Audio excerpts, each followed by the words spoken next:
ओम नमो नारायण। व्रत वाइब्स पर आप सभी का हार्दिक स्वागत है। धार्मिक मान्यता के अनुसार पूर्णिमा का दिन जगत के पालनहार भगवान श्री हरि विष्णु और लक्ष्मी माता की पूजा का दिन होता है, जिससे साधक के जीवन में खुशियां भर जाती हैं और साथ में अगर साधक अन्न, धन, वस्त्र आदि चीज़ों का दान करते हैं तो धन लाभ के योग भी बन जाते हैं और किसी भी तरह की कोई कमी नहीं रहती। आज के इस वीडियो में हम आपको जानकारी देने वाले हैं कि अंग्रेजी कैलेंडर वर्ष 2026 के अनुसार वर्ष की पहली पूर्णिमा किस दिन रहेगी, इस दिन के शुभ मुहूर्त क्या होंगे और इस दिन मनुष्य को किस चीज का दान करना उत्तम रहता है।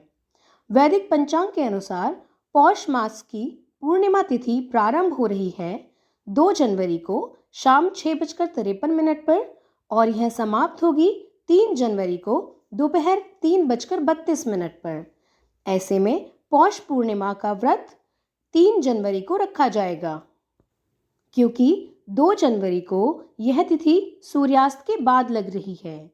इसलिए व्रत 3 तारीख को रखना ही सर्वोत्तम माना जाएगा और स्नान दान के लिए भी यही तिथि मानी जाएगी। इस दिन सूर्योदय होगा सुबह 7:14 पर और सूर्यास्त शाम 5:37 पर।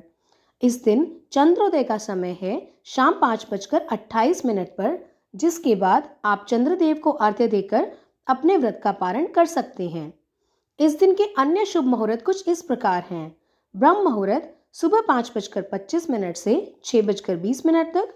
अभिजीत मुहूर्त दोपहर 12:05 से 12:46 तक, जो कि श्री सत्यनारायण की पूजा के लिए अति उत्तम माना जाता है। इस दिन विजय मुहूर्त होगा दोपहर 2:09 से 2:51 तक और गोधूली मुहूर्त शाम 5:34 से 6:02 तक। इस दिन चंद्रोदय गोधूली मुहूर्त में ही हो रहा है, तो शाम की पूजा का योग अति उत्तम है। आप इस समय में शाम की पूजा भी कर सकते हैं और चंद्र देवता को अर्घ्य भी दे सकते हैं। इस दिन राहु काल सुबह 9:49 से 11:07 तक होगा। इस समय में आपको कोई भी शुभ कार्य नहीं करना है। इस दिन आद्रा नक्षत्र शाम 5:27 तक रहेगा और उसके बाद पुनर्वसु नक्षत्र लग जाएगा। चलिए अब बताते हैं इस दिन दान करने के महत्व के बारे में। सनातन धर्म में पूर्णिमा के दिन दान करने का विशेष ही महत्व होता है। धार्मिक मान्यता के अनुसार पौष मास के दिन पूजा आराधना के बाद मंदिर में या किसी गरीब को अन्न, धन और कपड़े समेत जो भी आपसे बन सके अपने सामर्थ्य अनुसार चीजों का दान करने से सुख समृद्धि में वृद्धि होती है और धन लाभ सदा होता है। साथ ही विशेषतः अगर आप इस दिन सफेद चीजों का दान करें, जैसे कि दूध, चीनी, शक्कर, तिल आदि, तो इससे साधक के जीवन में अगर कोई भी तनाव है तो उसका अंत हो जाता है और भगवान श्री हरि विष्णु की कृपा सदैव बनी रहती है। पौष पूर्णिमा के दिन आपको एक और कार्य भी जरूर करना चाहिए।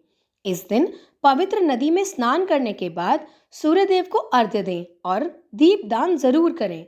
ऐसा माना जाता है कि पौष पूर्णिमा के दिन दीप दान करने से साधक को शुभ फल की प्राप्ति होती है और समस्त पापों का नाश होता है। क्योंकि इस दिन हम भगवान श्री हरि विष्णु की पूजा भी करते हैं, तो शाम के समय अगर हो सके तो तुलसी जी में भी दीपदान आप अवश्य करें। यह थी पौष पूर्णिमा से संबंधित समस्त जानकारी। मुझे विश्वास है यह वीडियो आपको उपयोगी लगा होगा। भगवान श्री हरि विष्णु एवं माता लक्ष्मी की कृपा सदैव आप सब पर बनी रहे, इसी कामना के साथ मैं वीडियो को विराम देती हूँ। जय जय श्री राधे।